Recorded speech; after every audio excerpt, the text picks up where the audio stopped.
Hi my dear குட்டீஸ் and friends, welcome to Sahana corner.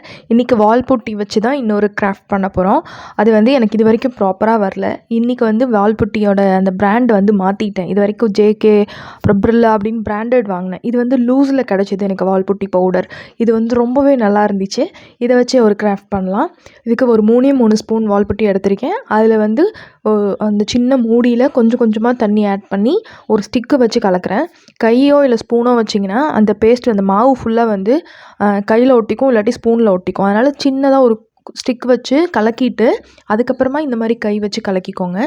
அதுக்கப்புறம் கையை வாஷ் பண்ணிவிட்டு திருப்பி இந்த மாதிரி நல்லா என்ன சொல்கிறது, சப்பாத்தி மாவு மாதிரி பிசைஞ்சிங்க அப்படின்னா ஓரளவுக்கு கன்சிஸ்டன்சி வந்துடும்.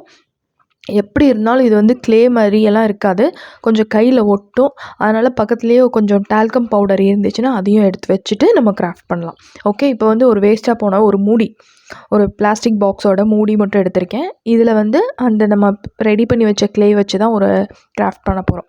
ஓகே, இது க்ளே மாதிரி அப்படியே பெரிய ஷீட்டாலாம் நம்மளால் தேய்க்க முடியாது.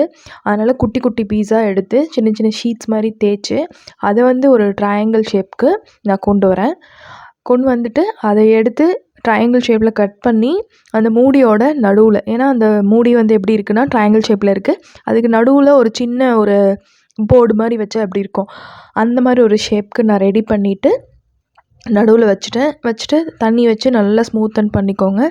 அப்போ தான் பெயிண்ட் பண்ணும் போதெல்லாம் அழகாக இருக்கும். ஓகே, ஸோ இது ஸ்ட்ரெச் ஆகிட்டே தான் இருக்கும். அதனால் இந்த மாதிரி கரெக்ட் பண்ணிக்கோங்க. நான் பக்கத்தில் ஸ்கேல் வச்சு கரெக்ட் பண்ணினேன்.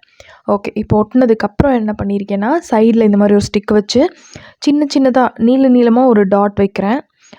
ரவுண்டு டாட் இல்லாமல் நீளமாக ஸ்டிச் பண்ணால் எப்படி இருக்கும் அந்த மாதிரி நீளமாக ஒரு சின்ன சின்ன டாட்ஸ் மாதிரி வச்சுக்கிறேன். ஸோ 4 பக்கமும் வச்சாச்சு.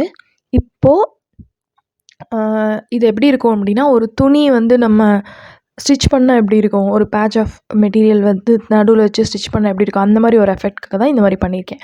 ஓகே, அடுத்து ஆஸ் யூஷுவல் நம்மக்கிட்ட ஃப்ளவர் மோல்டு இருந்துச்சு.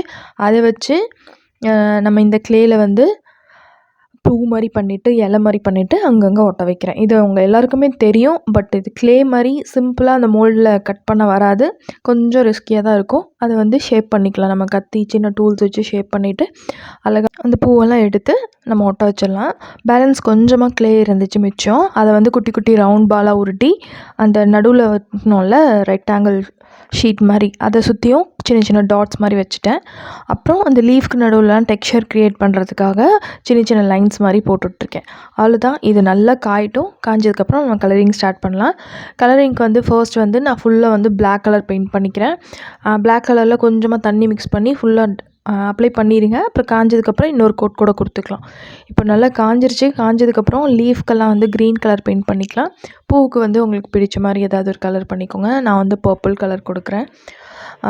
அதே மாதிரி இதில் கோல்டன் கலர் அந்த மாதிரி எது வேணால் கொடுத்துக்கலாம். பட் இந்த காம்பினேஷன் அழகாக இருக்குது அப்படிங்கிறனால நான் பர்பிள் கொடுக்குறேன். அப்புறம் அந்த டாட்ஸ்க்கெல்லாம் ஒரு பிங்க் கலர் ஷேட் பண்ணிக்கிறேன்.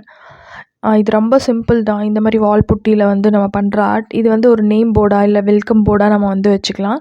சைட்லலாம் கொஞ்சம் கொஞ்சம் பெயிண்டில் அப்படி அந்த மூடி மேலே டிசைன் பண்ணுறேன். நடுவில் கொஞ்சம் ஸ்பேஸ் விட்டுருக்கோம்ல, அதில் வெல்கம் அப்படின்னு சொல்லிட்டு எழுதியிருக்கேன். இல்லை உங்களுக்கு வேறு ஏதாவது கோட் வேணும்னா கூட எழுதிக்கலாம். பட் அந்த ஸ்பேஸ்க்குள்ளே என்ன வேர்ட் வருமோ அந்த மாதிரி எழுதிக்கோங்க. அவ்வளோதான், நம்மளோட name board welcome board ready ஆயிடுச்சு. இது அப்படியே நம்ம என்ன பண்ணலான்னா வாசலில் டோரில் மாட்டிக்கலாம். அப்புறம் சைடில் இந்த ஸ்டிச் பண்ண எஃபெக்ட் இருக்கணுங்கிறதுக்காக அதுக்கு மேலேயும் லைட்டாக ஒயிட் லைன்ஸ் மாதிரி கொடுத்துறேன். ஒயிட்டில் பெயிண்ட் பண்ணுறேன். அது அந்த கேப் இருக்கிறதுனால என்ன ஆகும்னா ஸ்டிச் பண்ண ஒரு எஃபெக்ட் இருக்கும். ஓகே, அவ்வளோதான், நம்மளோட வெல்கம் போர்டு ரெடி ஆகிடுச்சு. ரொம்ப சிம்பிள், நீங்களும் செஞ்சு பாருங்கள். இது வீட்டுக்கு முன்னாடி டோரில் நான் மாட்டி வச்சுருக்கேன். மாட்டினதுக்கப்புறம் சீரியஸாகவே நல்லா இருந்துச்சு. நீங்களும் கண்டிப்பாக செஞ்சு பாருங்கள். வால்புட்டி க்ளே வரலைன்னா எனக்கு கீழே கமெண்ட் பண்ணுங்கள். ஏன்னா ஃபஸ்ட் டைம் வரவே வராது. ஒரு 2-3 டைம் நீங்கள் செஞ்சு பார்த்தீங்கன்னா மட்டும்தான் வரும். இந்த வீடியோ இன்ஃபர்மேஷன் பிடிச்சிருந்தால் லைக் பண்ணுங்கள், கமெண்ட் பண்ணுங்கள், ஷேர் பண்ணுங்கள். நெக்ஸ்ட் வீடியோவில் பார்க்கலாம். பாய் பாய்.